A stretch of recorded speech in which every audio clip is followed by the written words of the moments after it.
Change is a-coming, in more ways than one.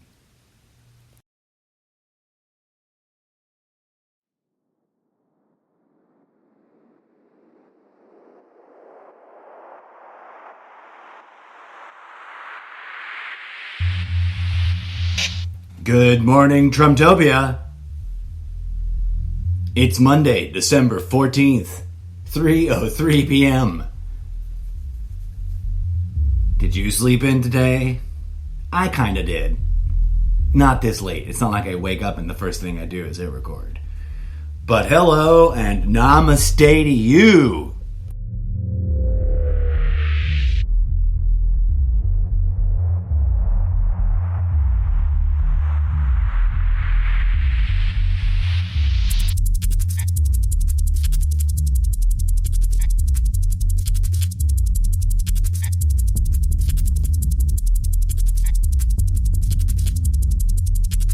As we kick off today's show, I want to take a moment here to talk right over the music and give a quick shout out to the diverse audiences out there in various nations around this delightful toroidal-shaped womb we call planet Dirt.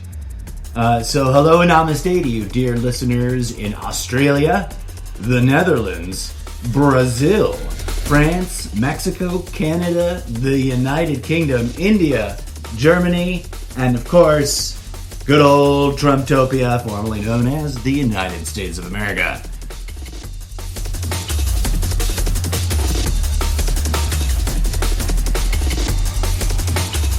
Welcome to this special segment of the Almost Daily Zencast, which is itself an experimental podcast project of experimental podcasting. Brace yourselves, it's gonna get weirder between now and this time next year.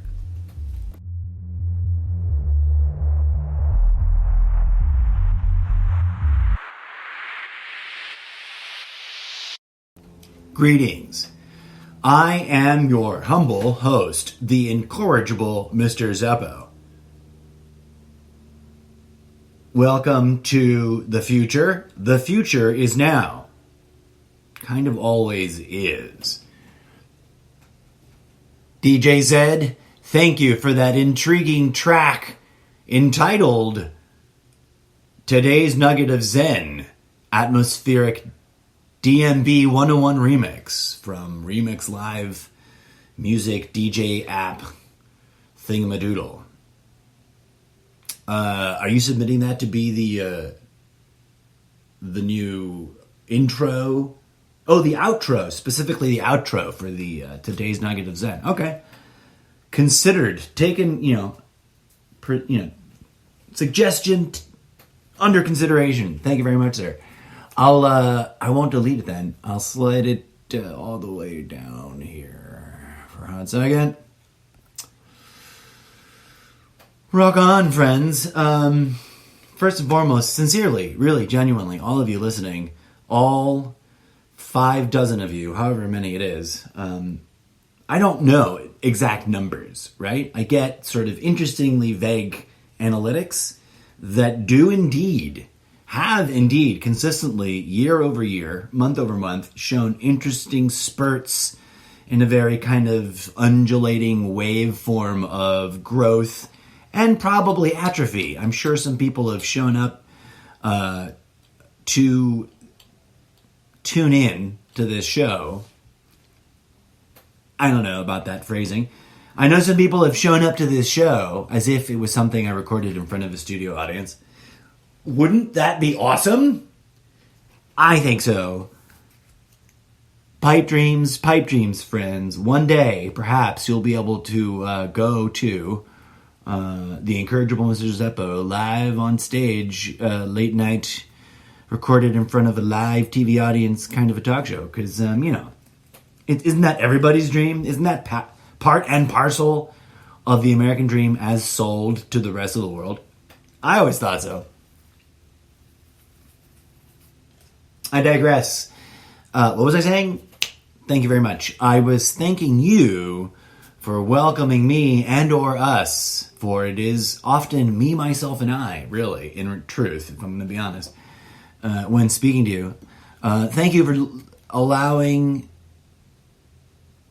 my voice, these voices, because you will be hearing something different soon, into your ear holes and to the theater of your imagination, to discuss some of the weirdest and fringiest of current events. And I know that my perspective and or worldview may or may not be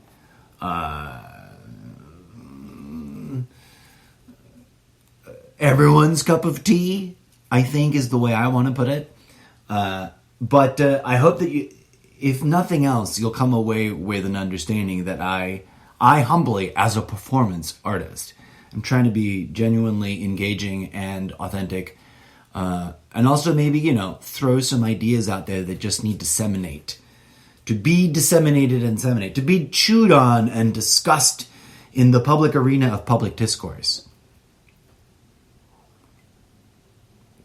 So here we are, once again, all together for the very first time, to probably inaccurately quote the otherwise charmingly intriguing title of a Dave Brubeck album from ye ancient ye olde times when jazz was something interesting. Go check Dave Brubeck, of course, plenty of others. Go take a history of jazz class. I'm sure there's probably a free online history of jazz class. And if I had my textbook and a CD collection from when I took the 3/4, the university I attended in my day of going to uni was divided up in quarters, not semesters. But I took basically all year long, from the beginning of the school year to the end of the school year, course on the history of jazz. And it was delightful. Don't deny yourself that pleasure if you can afford it. If nothing else, just tune into wherever you listen to your free music at and ask for some jazz. Push the button that says jazz. And jump around. Check it out. It's good stuff. The whole genre. Interesting. It may not be your cup of tea. I may not be your cup of tea, but here we are drinking 2, 3, 4, 5, 6 cups of teas anyway. Much gratitude for your being here and for considering the weird things that we discuss. And I'm starting to use the royal we and or the plural of myself for the following reason. And I want to pause for a second. We're going to talk about the Electoral College in the way that I ramblingly spiral through a topic in just a hot second. But first, I'd like to share with you an interestingly weird programming note. And I mean this deeply and sincerely. I don't know if you've ever been to the Sprecher.com/show/Zencast page, but I humbly welcome you at any time, in any moment of boredom or curiosity, to come on down and check it out. You don't even have to sign up and listen to it there if you're already listening to the show on your preferred podcast thingamahoo. But it wouldn't kill you, and it wouldn't hurt me in the long run, because it is its own interesting, thriving podcast platform. If you love podcasts, here's a whole universe of free podcasts. I don't actually listen to podcasts. That's me saving space for all the judgment, both literally and literarily and metaphorically. But I've always meant to. And as I think I may have already previously ramblingly shared on the show to my own embarrassment, in one way or another, even before I understood what podcasts were, I aspired. It was one of my way too many, potential pipe dreams of what to do with my life. Just to host an opinion talk show. Presumably sort of in the more traditional, at a radio station, presumably in a very tall building in an interesting metropolis, with a big giant antenna on top, with people running around. There's a particular show from the 70s and or set in the 70s, but actually from the 80s. I don't remember which was the case. I can't remember what it's called. but it had like a radio call name kind of fun title. And it was, I don't know, this show might be horrible. As a kid, I found it weird and interesting, and it had some fundamentals of comedy going on with it, right? Because it was just a plain old regular, from its own era, sort of sitcom. I can't call this reference an endorsement. It's just a cultural artifact. I'm deeply influenced by it. I imagine myself, to be quite frank with you, and this has all got to do with this programming note, and I'll wrap it up. I won't let it go on for too long. From the beginning, for those of you who may not be aware, and forgive me if you've heard this 1,000 times, but I envisioned this as a show of like a roundtable discussion. Me and several other collaborators sort of cosplaying characters from the books I'm slowly grinding away at trying to write. Well, for multiple reasons, which you would probably just judge me for, and also for, like, you know, perfectly good reasons that you shouldn't judge me for, and also for lack of inspiration, and not a lack of sort of passive-aggressively trying to, whenever a real opportunity of discussing the idea ever came up, trying to pitch it at those who maybe were mildly curious. And no offense, no hard feelings, no judgments.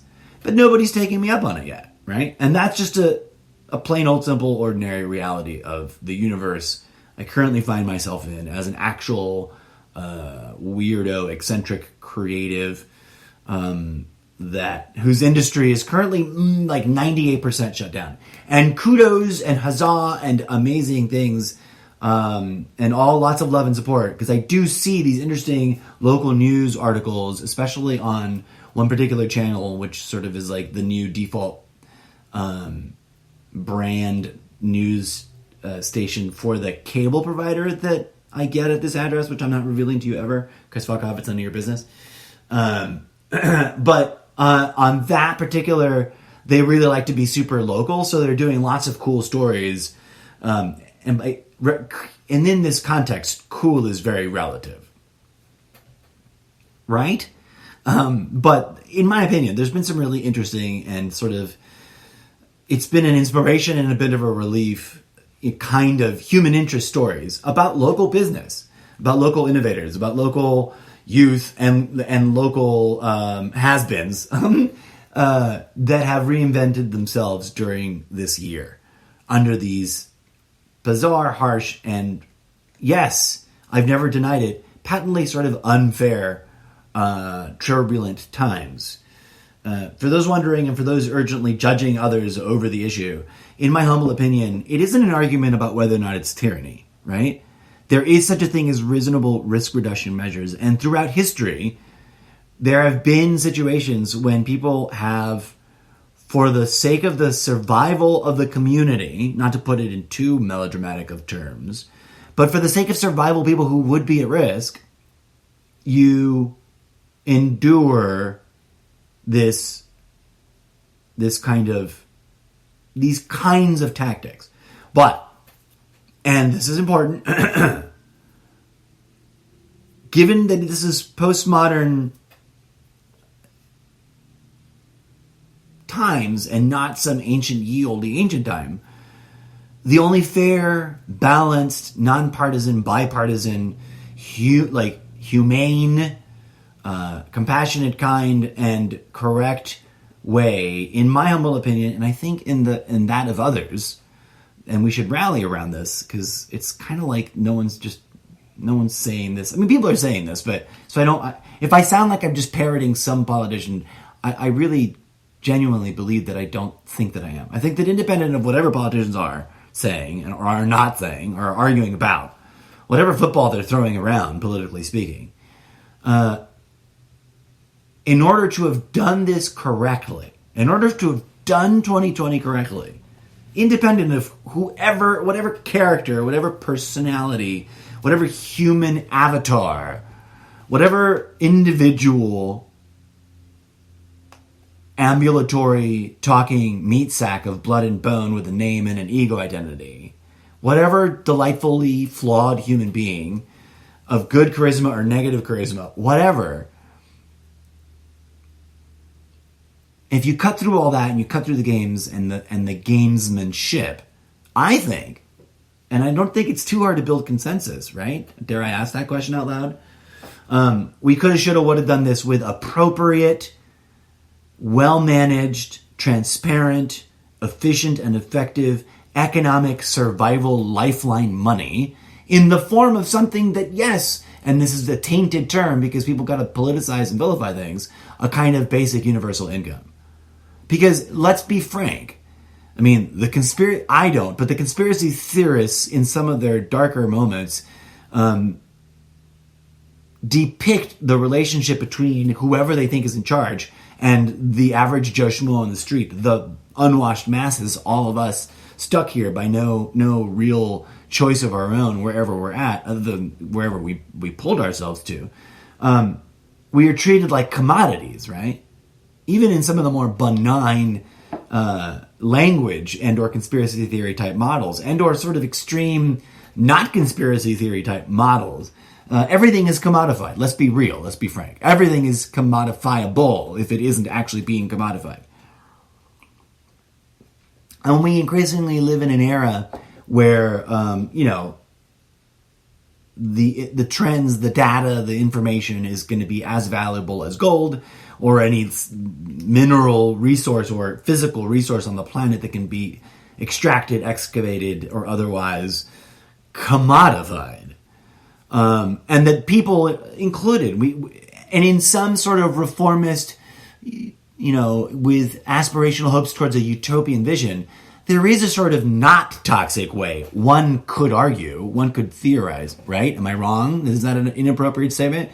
That there would be a non-toxic way to commodify ourselves as people. And there already sort of is, right? Like, there are folks who are famous for being famous and are rich because of it. Huzzah to them, they figured out, probably just through radically extreme, pleasantly appealing physical beauty and the willingness to commodify oneself to whatever degree that they have. And fame itself is a kind of commodity. Going viral is a meaningful thing, and anybody in the world now vaguely understands it as a phenomenon, even if they don't spend their days on social media. I digress. Having said all that, what was I trying to say with that? Sorry, I know.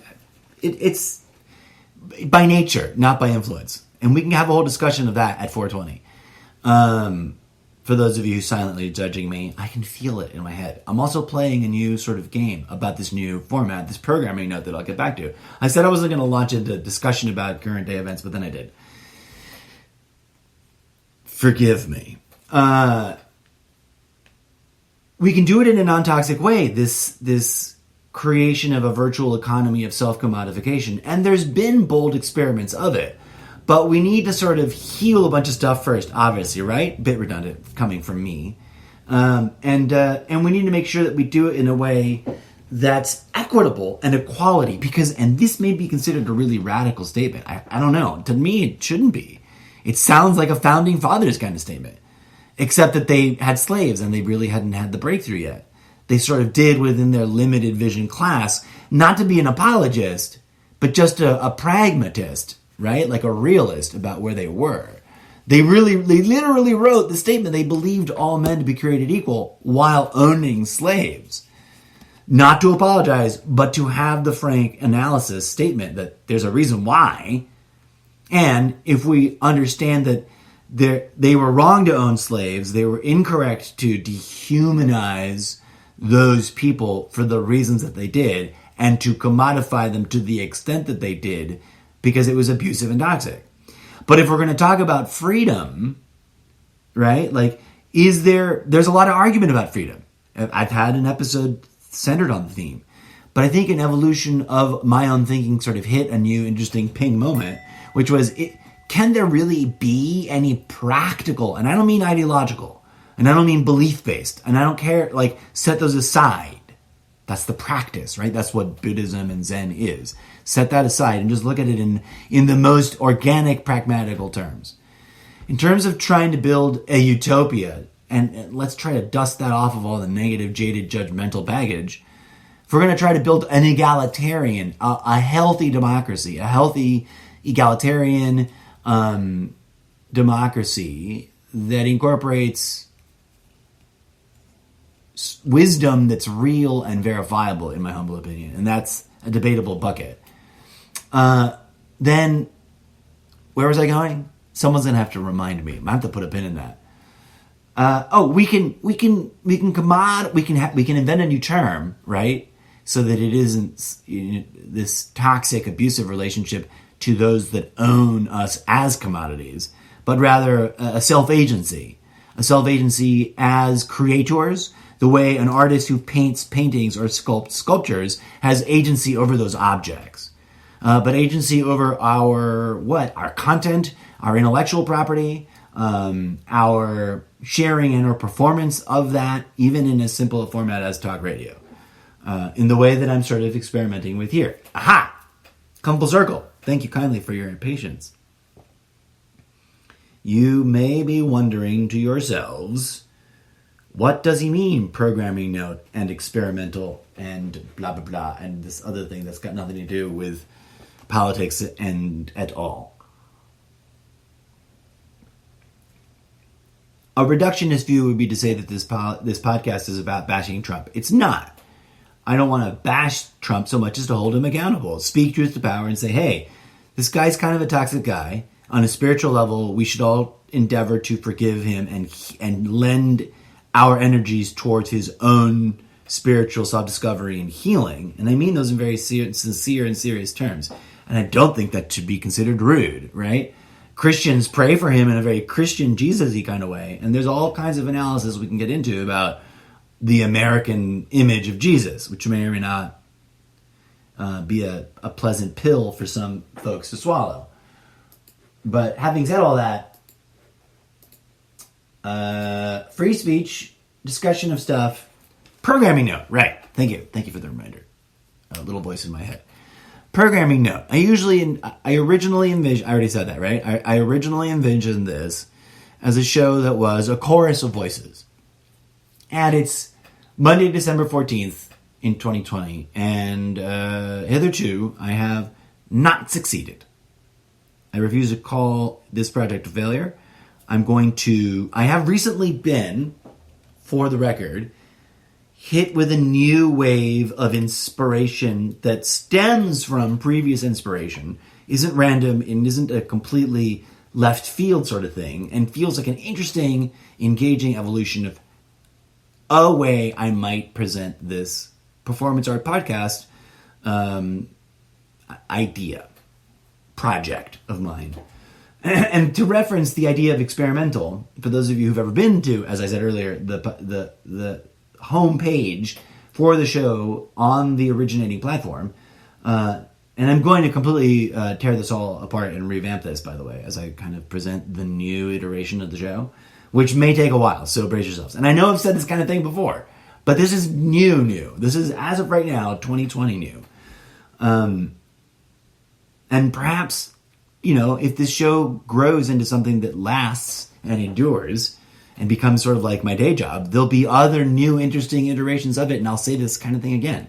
And I'll follow through on it more efficiently than I have in the sort of prior times those words have been uttered by my mouth.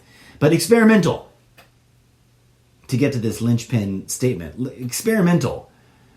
And I took, in a very nerdy kind of way, from a very specific chunk of the dictionary definition of the word, referring to the late 15th century in the sense of, quote, having a personal experience, also experienced and or observed, from the medieval Latin experimentalis, from Latin experimentum.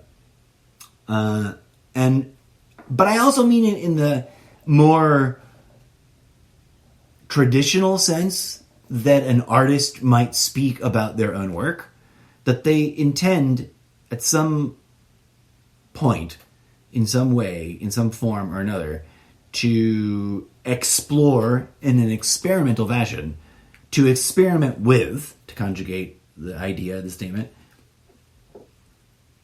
the product, the show, the idea, the painting, the way in which the painting is made, the way in which that which is shared. And I've hit a moment of new motivation, new inspiration, and kind of a new level of clarity of how I would do it technically as well, which is critical because I've had similar thoughts in my mind, which may or may not have directly had anything to do with previous announcements I've made way in the ancient yield past of this podcast,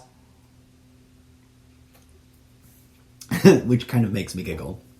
But what I mean now, and I'll try to tease it without ruining it, without spoilering it.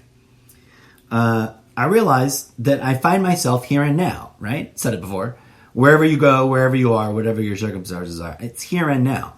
While I'll always welcome and send out a sort of passive-aggressive outreach announcement of, if you are down with the sound and the vibe and the concept of this show and want to be interviewed or want to be a sort of occasionally reoccurring featured guest and are down to do it for free, because at this point I am not capable of paying, then please reach me not through my phone, because I generally have it off or muted and I don't notice when phone calls come in at all, because I'm often doing things that I don't want to.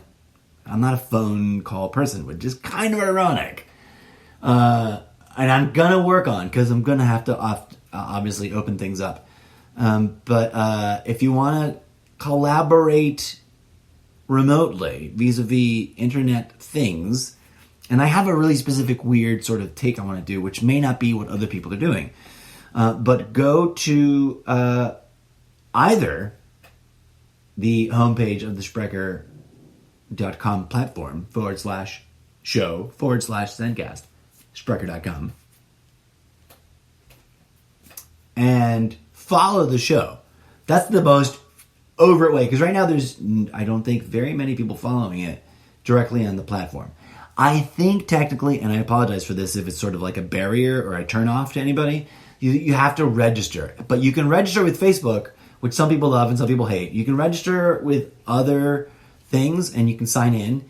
And it isn't too laborious to like set up a profile. And you don't have to reveal anything, personal details or post pictures or anything. And I don't think that it broadcasts your choice of listening, what content you listen to. But it does, what it would do in the immediate sense is if you're already listening to the show on another platform and you want to collaborate and you click on follow, it lets me sort of know, because no one's following it, right, that you're really interested. And then from there, we can find the most efficient way to communicate, probably via email up front, or we can discuss things. And then we can do like an, you know how in films when back in the ancient times of the big companies that had the contracts on everybody, and they don't so much do this anymore, but they had the big giant, like lifetime contracts where you couldn't do a picture deal, not even one movie with anybody else. They would do the screen tests. Well, I want to have like an audio rehearsal jam session test. We'll talk about that more in a second, or in a future episode, because my programming note is this, to finally get to the point, and I apologize. I'm going to work with what I've got and start where I am in my present moment of here and now, because no one is approaching me and submitting me, and that's fine. I've got to build the audience more to find people who are like-minded, trustworthy, reliable, and interested, and down to work for free until it kind of explodes and goes viral, and we can, I don't know, sign a big contract and whatever. But a lot of people are like, cool idea, bro, but don't want to do that.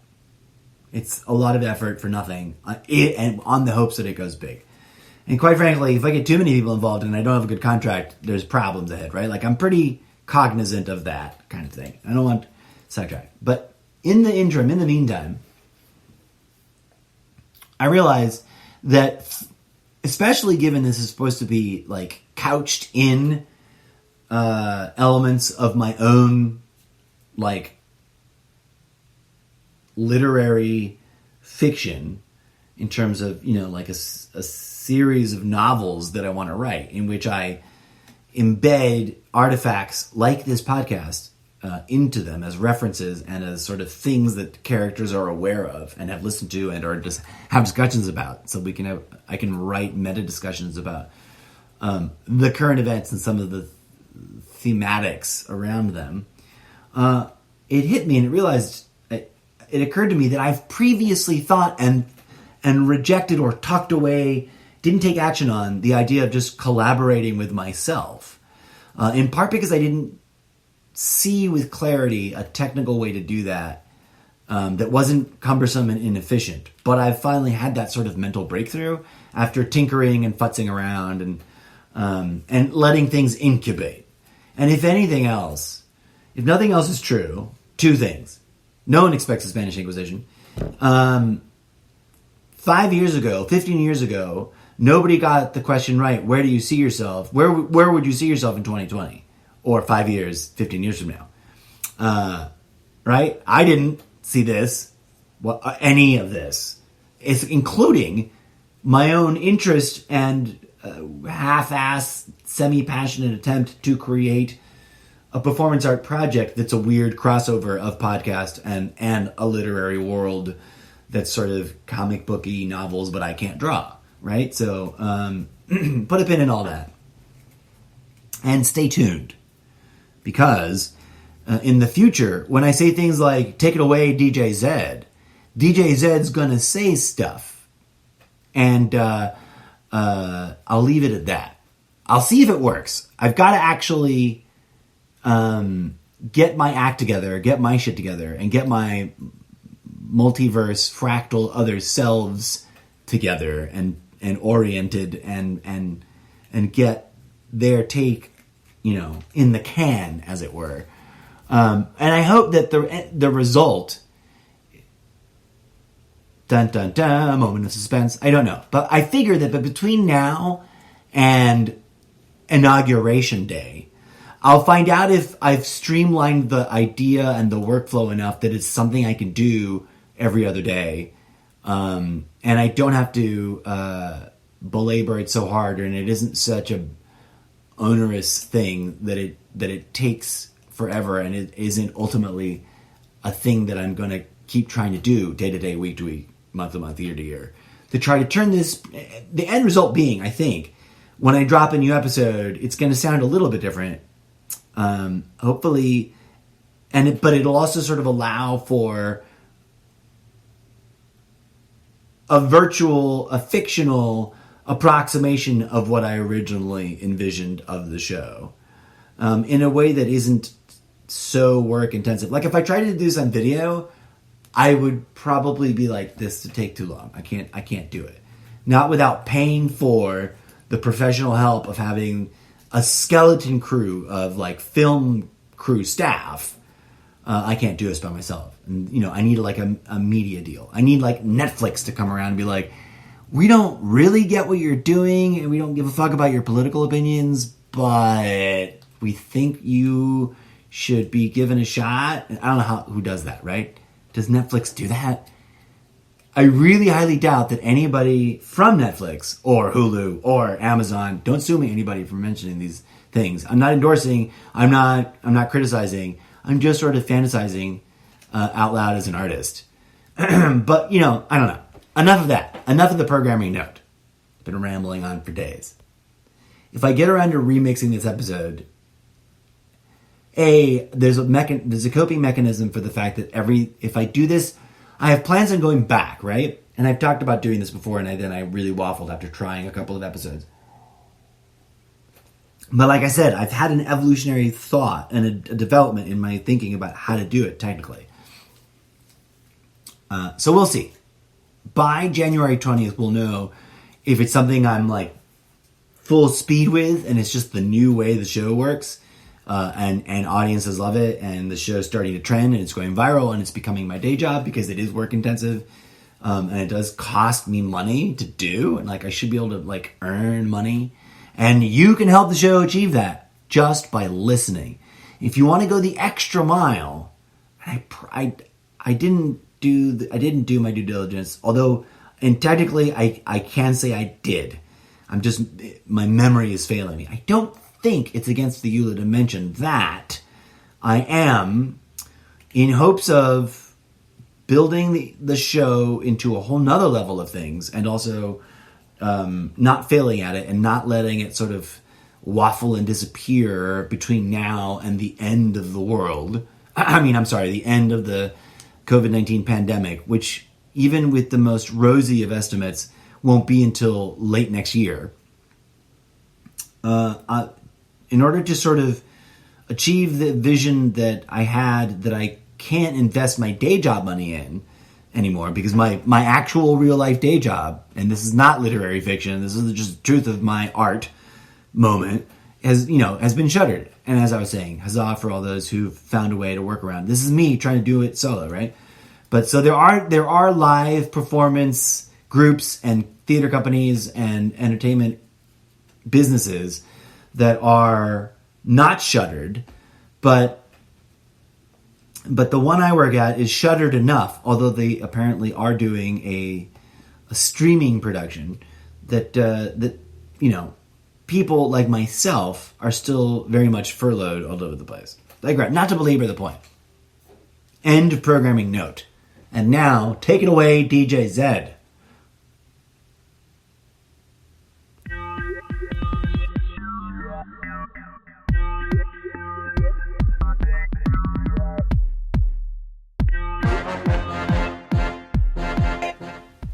Haven't we already played that really recently, DJ Zed? Yes, please, if you don't mind. Could you maybe switch it out to something new, different? Just hit that button. You can do it, DJ Zed. You can I believe in you.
The Electoral College is voting today. And as a matter of fact, as of this moment, as I speak at 3:41 p.m., they may have already cast their Electoral College votes here in California, which theoretically is the decisive move, as scheduled, as organized, as ritually performed.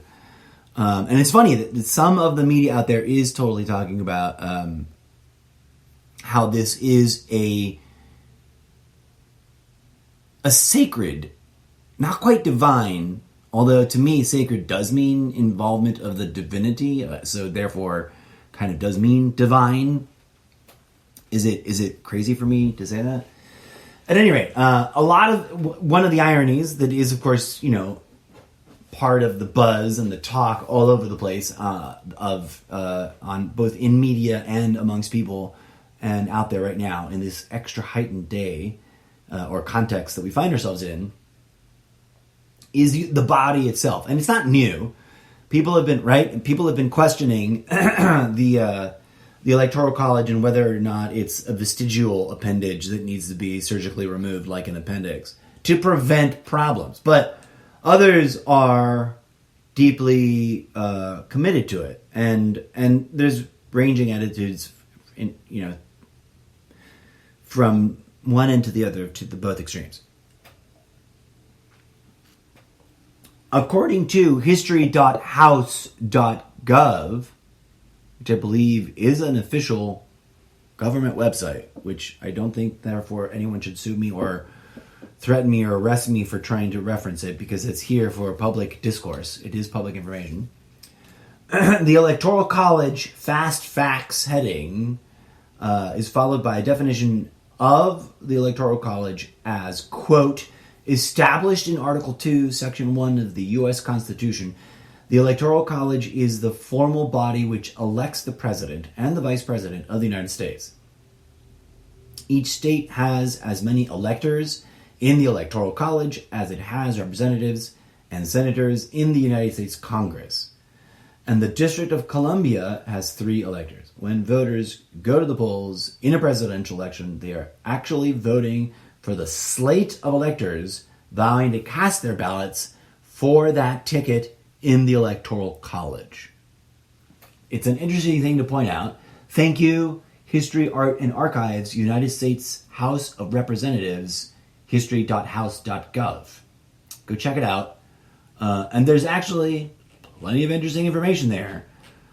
So whether you are a statist, an anti-statist, a what the fuck you are talking about kind of person who just lives here and wants everything to work out, which is really, I think, the true silent majority. Put a pin in that, though. We'll come back and talk about that in the not-too-distant future. Earlier, in anticipation of recording this particular episode live on Sprecher.com at 3:44 p.m., Monday, December 14th, I started to Google Electoral College, and it was really fascinating to me that, and I screen grabbed it, so that if anybody's like, you're a liar, bullshit, I'm like, nope, here it is. 1 moment, please. File being retrieved. That is a picture of art that I was trying to make that is not complete. Is there like a recent? My brain is a little mushy sometimes when it comes to interface, and this is one of those like tricks of being of a certain age and realizing that where is the thing I'm looking for? Is this organized in order of time and date? Where did I?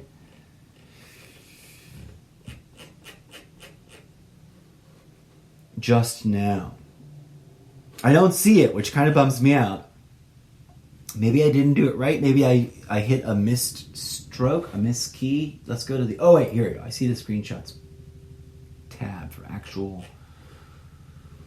screenshottiness. I'm looking for a screenshot of me typing and the drop-down list, but I'm not seeing it. And I feel like an asshat now. But sometime in the last... Are these in order?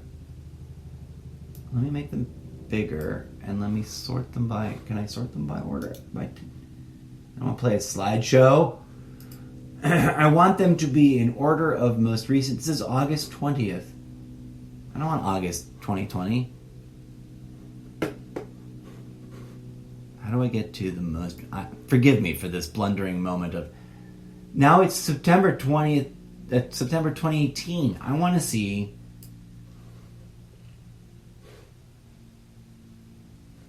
This is Wednesday, November 11th.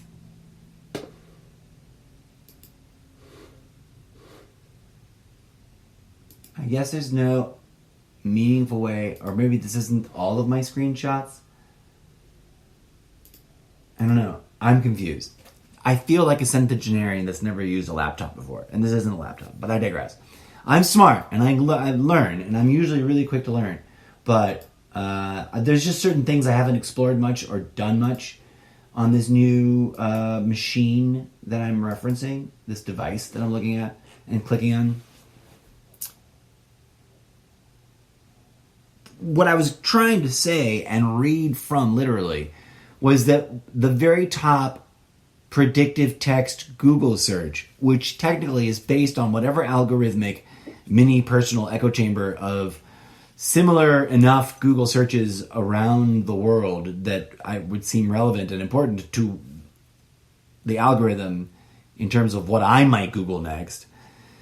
There was Electoral College unfaithful or disfaithful or whatever the technical term was. Faithless electors. There it is. Thank you. So somewhere, somehow, to some degree, in the algorithmic bucket that I must get sorted into by the algorithms, when I Google things, because that's how it works, right? I mean, I could be wrong. I'm not sure. Faithless electors is trending, and this is something to searching about. Now, I have mentioned that, and I may have mentioned it very loosely as Electoral College shenanigans, but the faithless, sorry for the unnecessary noise, the faithless electors is the one of the many, the one actual Hail Mary pass tactic idea, potential choice, and or course of action that 45, this president, the incumbent president of the United States,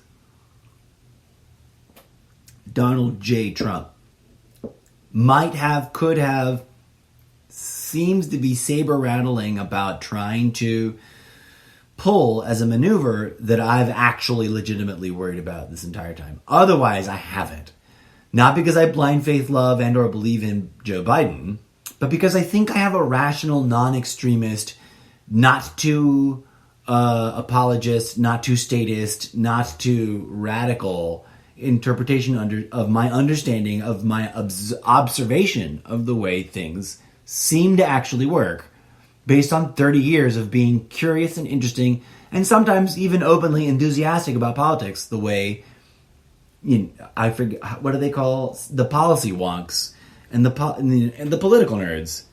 I have in my life fancied the notion. I'm not a blind faith adherent to any one ideology. I have my theory. You've heard me express it in my own ways. And you'll be hearing me explore and express it in a new and interesting way that will hopefully re-engage your audienceship and help boost this show into, going viral. We'll see. Time will tell. But as far as I understand, in real, practical, pragmatic terms, Joe Biden legitimately got, although there were some wonky incidents, and there are some affidavits, and I'll take a moment, may I, please? Affidavits are not evidence. Affidavits are testimony, and testimony must be backed up by evidence. If affidavits are if some judge somewhere, probably some Trump-appointed judge somewhere, odds are, given how many appointments they packed in to this one term,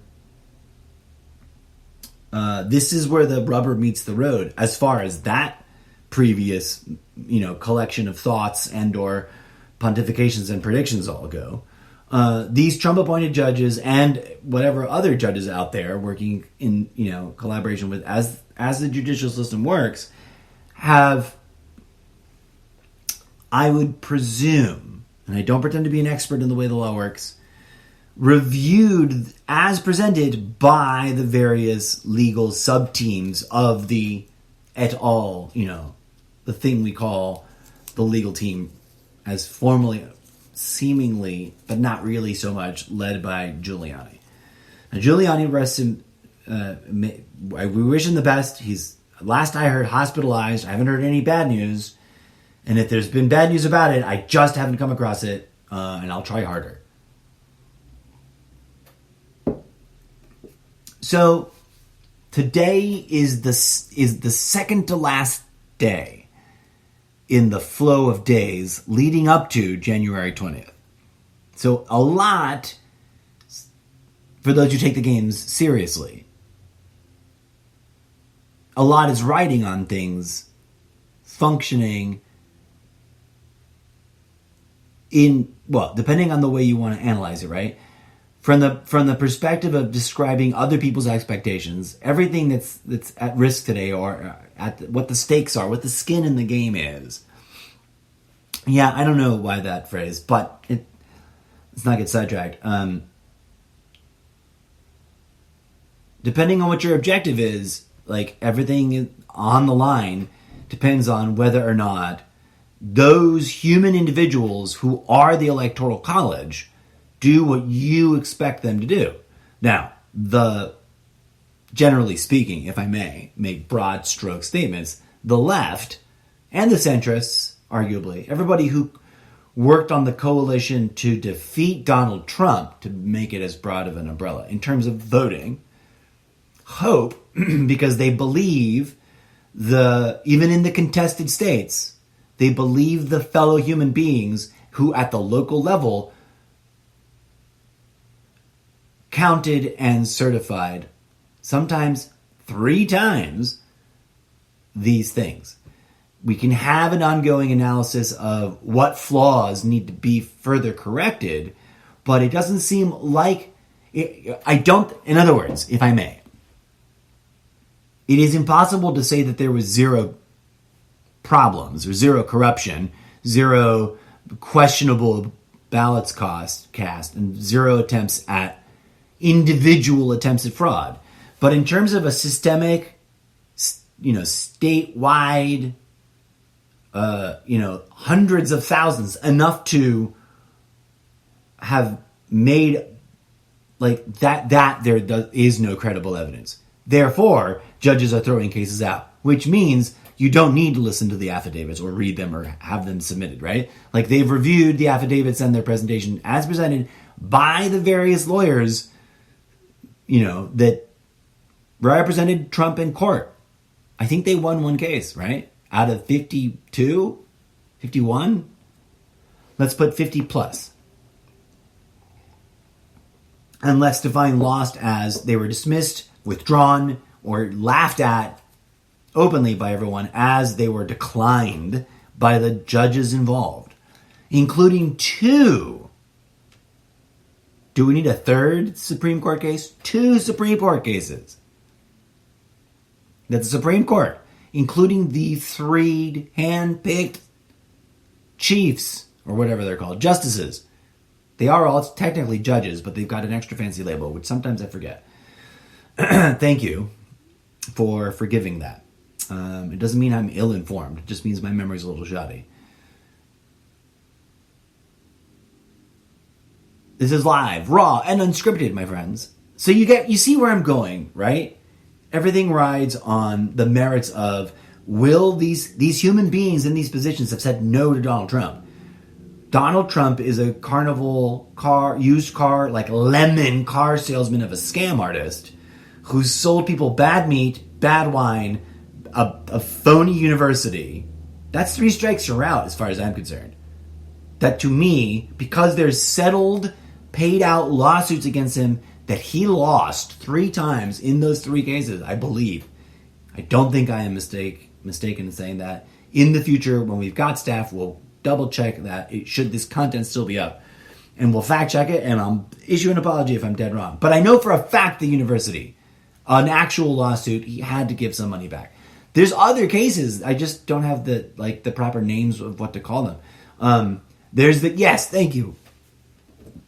As I swallow a frog in my throat. Precisely, the charity, right? Had to give it all back. I digress. This guy is not a valiant, chosen by Yeshua himself, crusader for the truth, justice, freedom, and the American way. He's just a really charismatic, eccentric, seductive, two-faced con artist who knows his target audience enough to get away with what he gets away with. Okay. So, in terms of the Electoral College, what can be said? To the best of my understanding, and I apologize for future audiences if I'm wrong and I have to edit this later. And by edit, what I mean is I'll drop in a future self voice and say, actually, the truth is, the facts are, we've double checked and here are the facts. And then I'll proceed with my statement. But to the best of my understanding, as of right now, December 14th, 2020, the Electoral College, the individual elector members, are made up of local, ordinary, everyday people who may or may not have been formally civil servants of some kind. Like there are veterans, in fact, I saw a human interest story because apparently today, on this historic moment, there were threats in some state or another.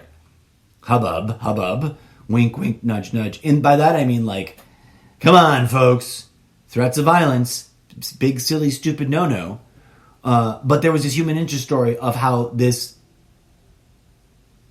I believe he was in his early 90s, like 91, 92, 2 or 3 year old former veteran. I mean, he's still a veteran, but formerly served in the military, veteran type guy who had volunteered for the Democratic Party, for decades, and is still actively doing it despite being in a wheelchair, had been nominated and approved and sent to the Capitol building in that state.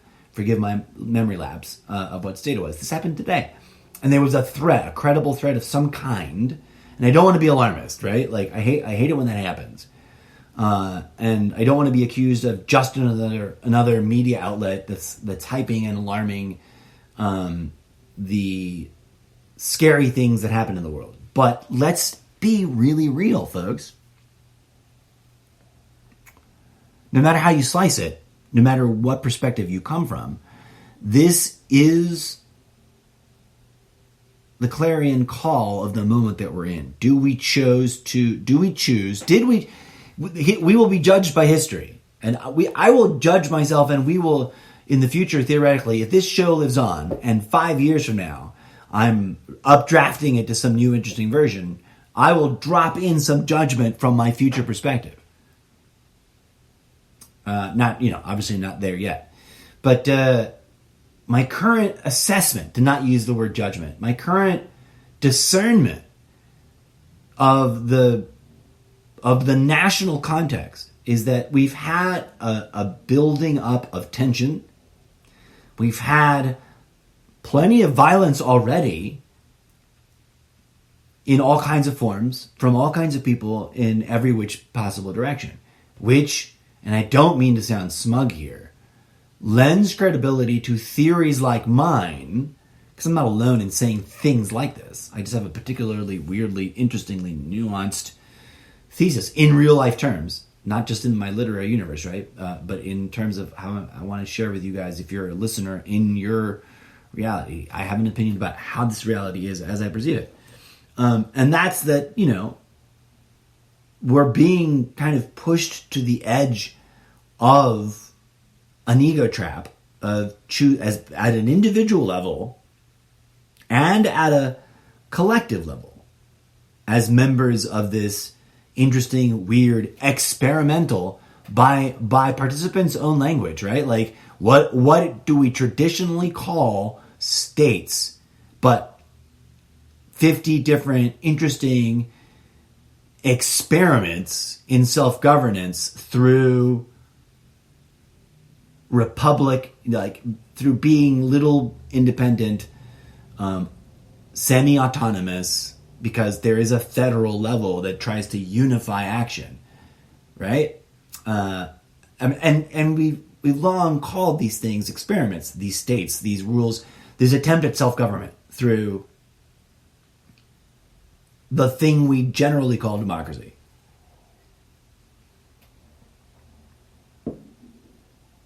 It should not be something that we resort to threats of violence about, let alone actually start acting out violently against one another.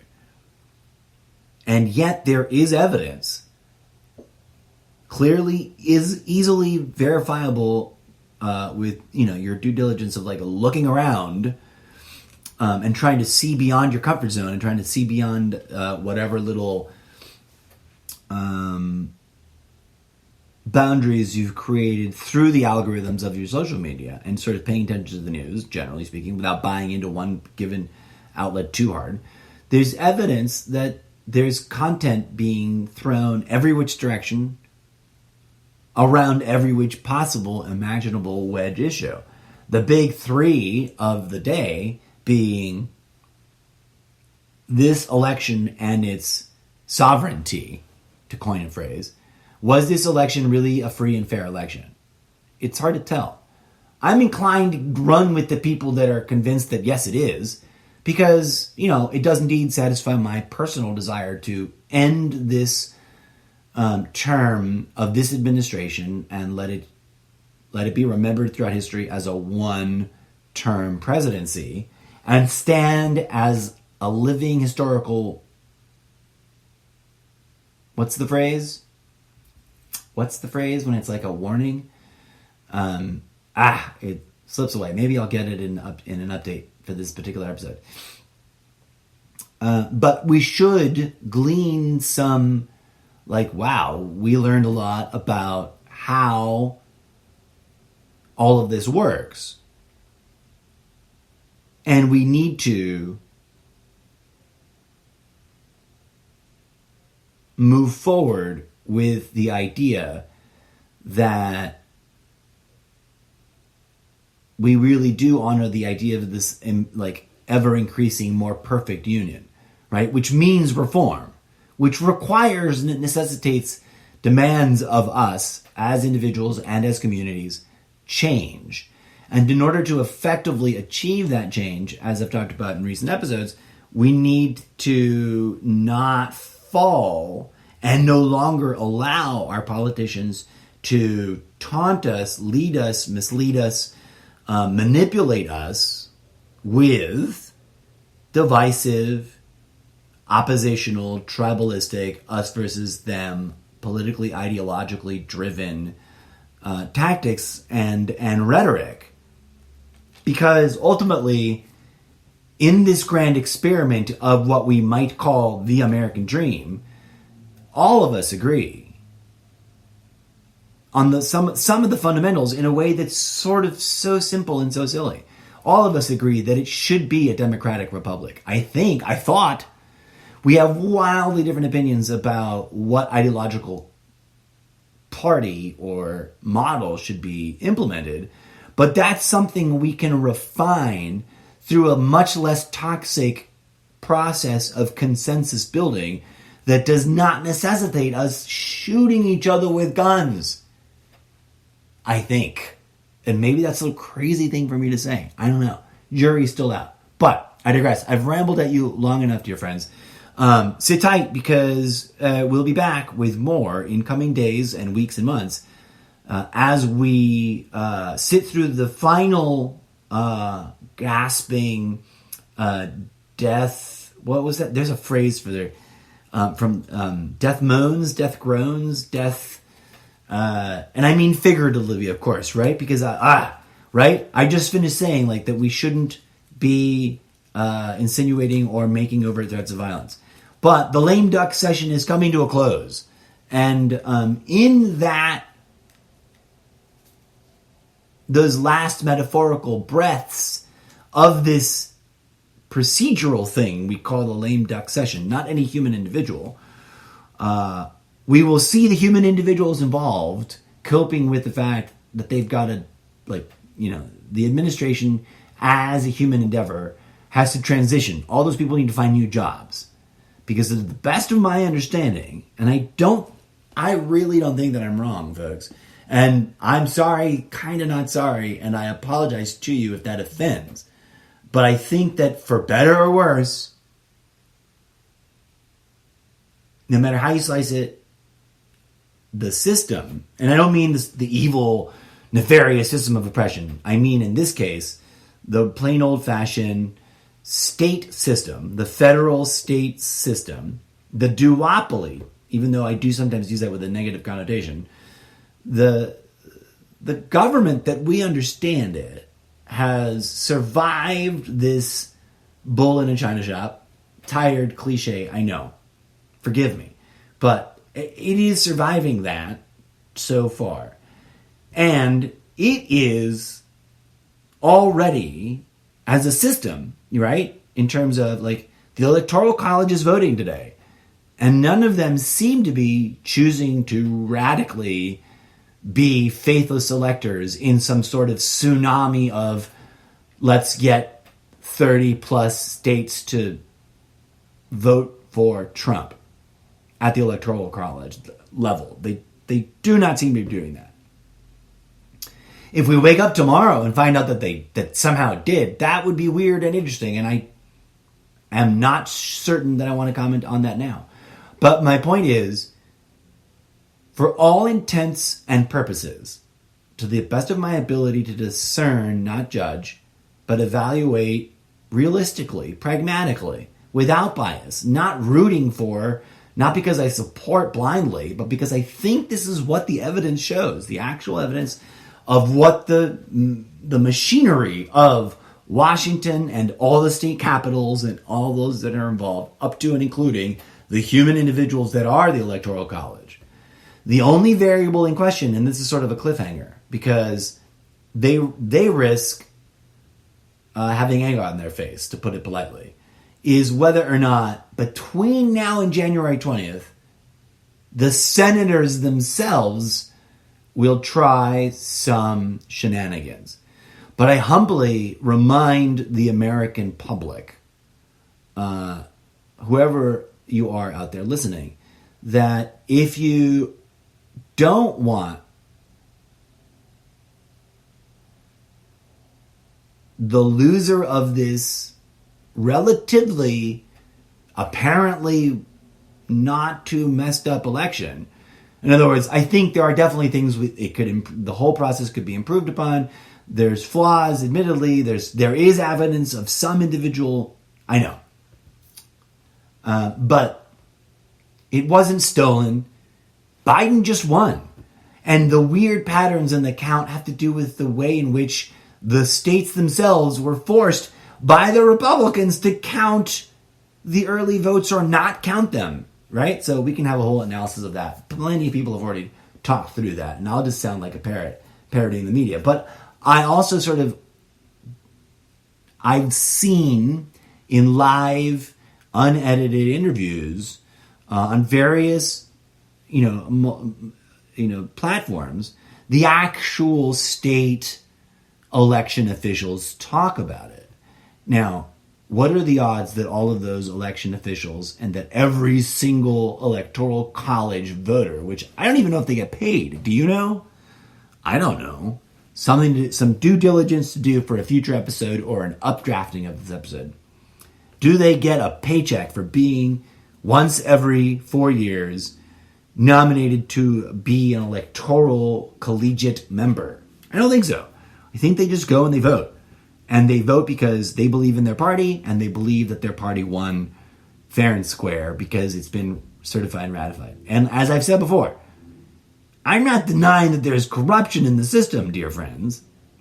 There's corruption everywhere. I just don't think that this is one of those places where they've been foolhardy.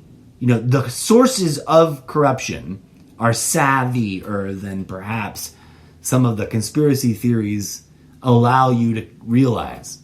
I may be bold to suggest.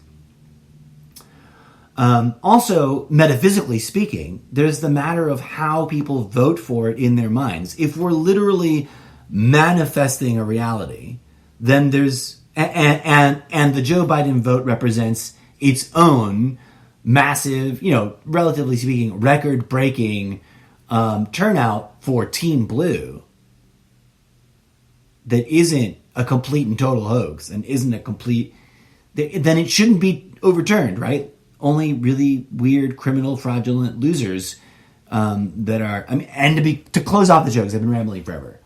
I think that eventually history will look back at this and Trump will be remembered as a living, cartoonish, buffoonish, forgive me, I'm not hating him, I'm just saying he's been weird. He's been weird and unnecessarily cruel and rude. And I know those are, to some people, meaningless things. But he's also been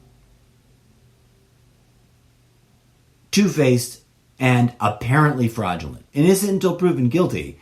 But I'm not a betting man, but I'm kind of virtually wagering that it will turn out to be clear that he was on the wrong side of history, the wrong side of the popular vote, and the wrong side of the Electoral College vote. And that if there's one thing that the American machine gets mostly kind of right is its election process, because its reputation depends on it. The corruption happens elsewhere, right? It's ensconced and instituted elsewhere. So brace yourselves. Kind of like with the question of whether there will or will not be a civil war. And there's much debate, but I've previously commented on my favorite statement that I re-memed and posted through Instagram and other social medias, is that no, likely not. Not in the very real sense that we had a real civil war once before, and that we really literally conscripted ourselves into organized butchering of each other with ammunitions of various kinds. Will that actually happen? I vote for it, no. Right? And the show on the metaphysical. There's a reason why this show is called the Almost Daily Zedcast. And I humbly invite you, dear listeners, to vote metaphysically for no to that. Our concern is, of course, metaphysically speaking, spiritually speaking, is that there are other people out there willing to vote yes on that, wanting to vote yes on that, wishing that the rest of the world would vote yes on that, who may be seduced by their own private demons and their ego traps and the little devil on their shoulder to go out and do something crazy. And it's, obviously it isn't as if 2020 has been violence-free up until this point. We can help manifest a mitigation of those probability waveform functions. I believe. Call me crazy. But pray to whatever preferred name of divinity you prefer to pray to. But pray earnestly and sincerely for healing in people's hearts. And to the extent that you can give through sharing, through the magical visualization of sharing healing energy and love and compassion and forgiveness, send that out there indiscriminately out into the world to whoever needs it. Because, hey, if the spiritual community's got some percentage of that idea right, then why not? Instead of sitting in fear, right? There's a reason why there is a solid logic to those who shout at others about living in fear. We shouldn't do it. It's unhealthy on a bunch of levels.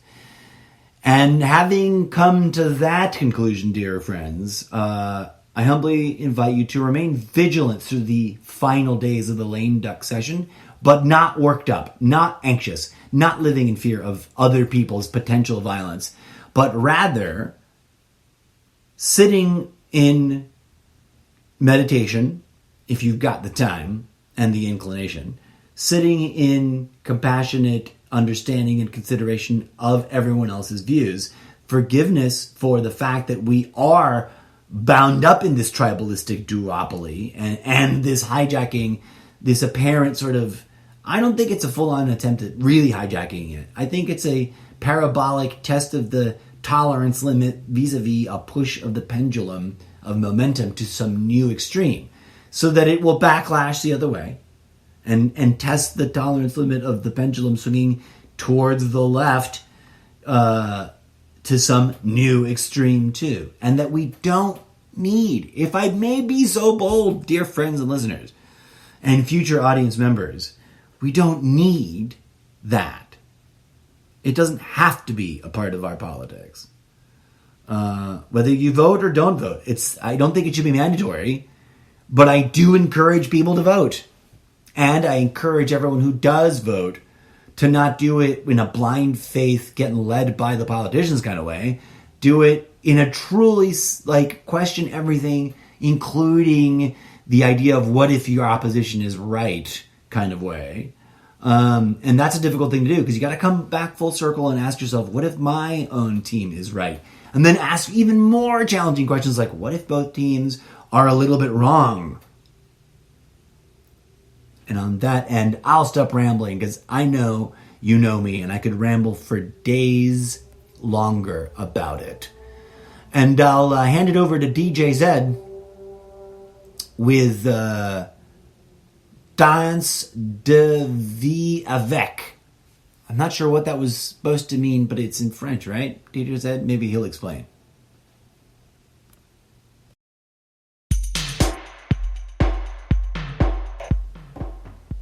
Thanks for being you, DJ Zed.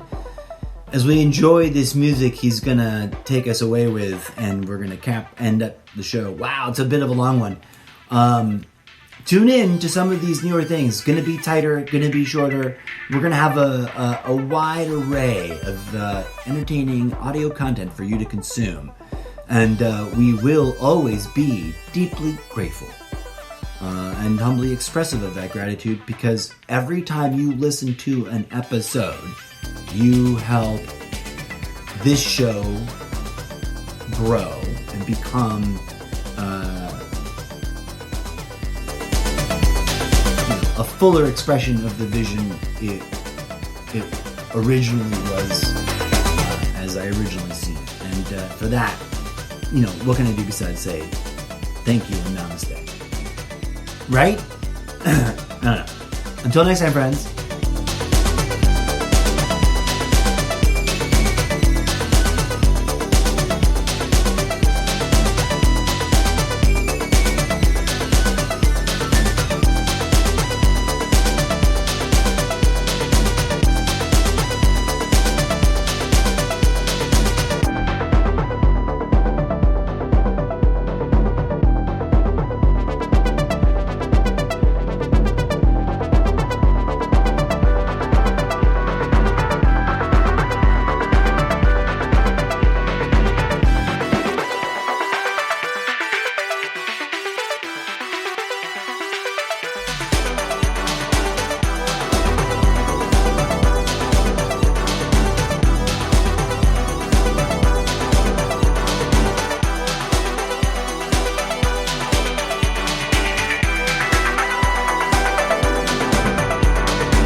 Happy 420, everybody.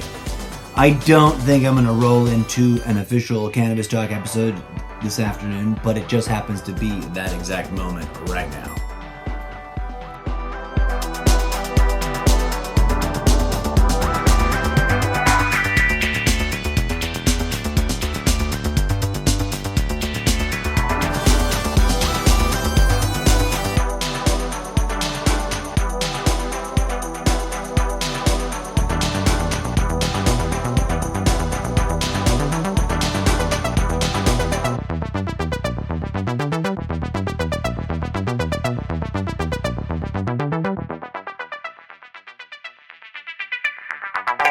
Remember, folks, if there is an evil cabal, they fucking profiteer on violence. That means they put a lot of effort into try to talk you into falling for the ego trap of committing violence. Don't do it. You don't need to. We can heal ourselves and each other and transmute our society into something healthy and not toxic, without resorting to violence. Think about it. 5,000 years. I know, broken record. 5,000 years of endlessly reperpetuated, that's not a real word, endlessly perpetuated violence in every way, shape, form imaginable. That's what got us here to this moment. Choose healing.